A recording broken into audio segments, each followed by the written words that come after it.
সাহারি এবং ইফতারের সময় ভুল করেও আপনি তিনটি খাবার খাবেন না, কারণ নবীজির খাবারের তালিকায় এই তিনটি খাবার ছিল সবচেয়ে অপছন্দের। তবে মনে রাখবেন, এই তিনটি খাবার কিন্তু হারাম নয়, এটা হালাল খাবার, তবে নবীজি পছন্দ করতেন না। আর নবীর উম্মত হিসাবে আমাদেরকেও কিন্তু এখান থেকে বিরত থাকতে হবে। তবে রমজান মাসে কেন?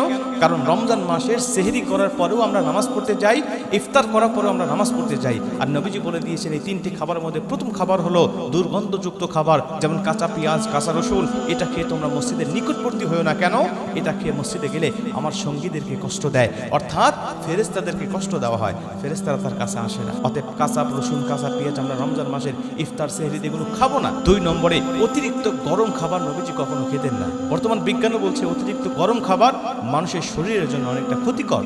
3 নম্বরে রাসূল সাল্লাল্লাহু আলাইহি ওয়াসাল্লাম বাসি খাবার, পচা খাবার এগুলো কখনো খাইতেন না।